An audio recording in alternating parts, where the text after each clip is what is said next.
Okay, now we're going to sew these two pieces together, the front to the back. Place them right sides together.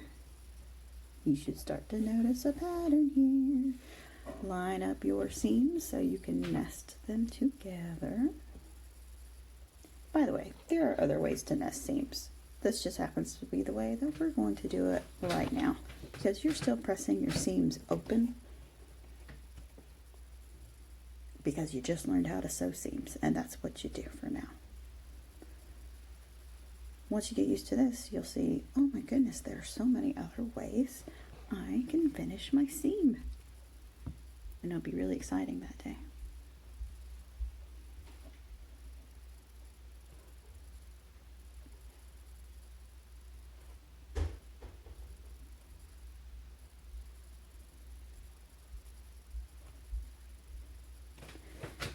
I know I want the seams to line up, so I'm going to pin all of those first before I pin anything else. You always start pinning where you know they go together. Then you can work on the corners. Then you can find your centers. But you take care of your priorities first. Now that one, see how it doesn't match up if you just lay it flat? So I pick the pieces up and I put them together because I am the boss of this fabric. I am in control.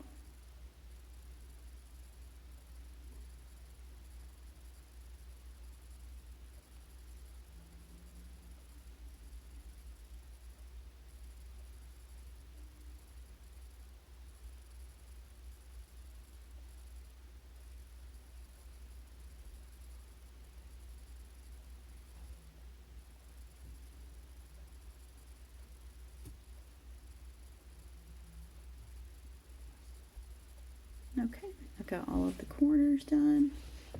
Now I'm just going to see if I need anything in the center spaces. That one has a bit of a bubble, so I'm going to try to stretch out the shorter side to fit the longer side, and I'm going to find my center and pin. That does mean I'm probably going to need to stretch a little bit when I'm sewing, so as long as I remember that, it will probably be okay. Actually, it is okay, because I know the future of this video.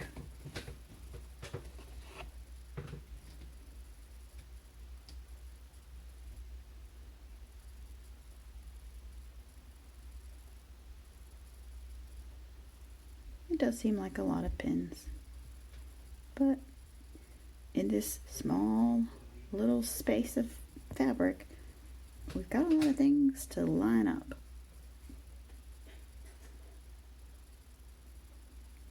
Now, I'm going to sew it all together, except I need to leave an opening. And when you've got something with a square like this, you never want to leave the opening on like on a corner. So I'm just measuring about 2.5 inches worth there in the middle of one side, and I'm going to mark my fabric. You probably don't have chalk at home, so I'm just using a pin. I would never use this kind of pin if I was making clothing or anything that I super duper cared a whole lot about.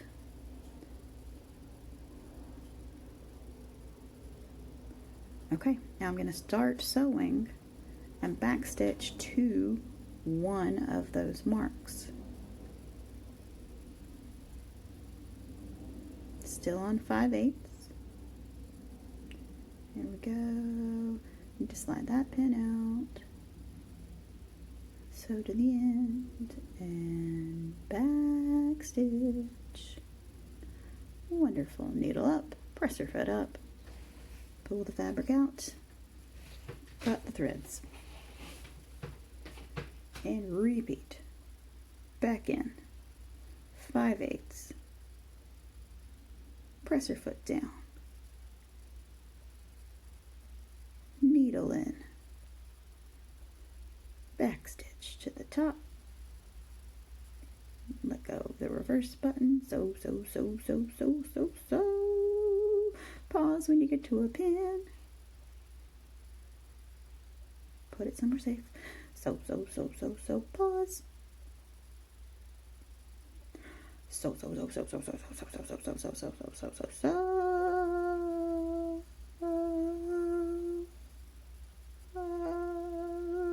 and back stitch. Needle up, press your foot up, lift up, cut your threads. Repeat.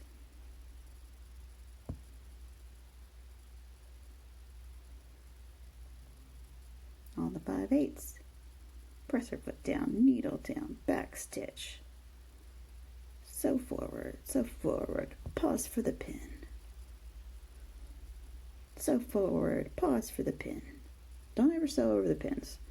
Most likely you're not going to break one, but what you will do is nick the needle, and if you've got a needle with a nick in it, like a little cut, it's going to cause you problems when you're trying to sew.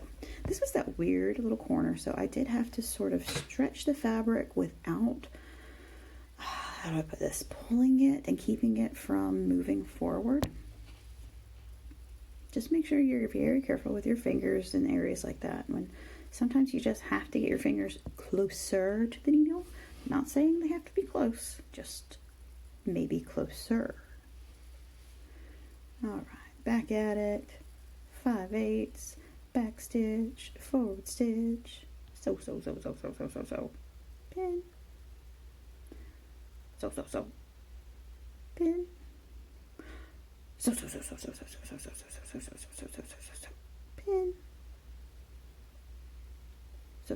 sew, back stitch, needle up, press your foot up, fabric out, cut your thread. Alright, back in it to win it on our last side, on 5/8, needle, press your foot down, needle in, back stitch, forward stitch, and stop at the mark, but we do need to back stitch at the mark. Needle up, press your foot up, fabric out, and cut.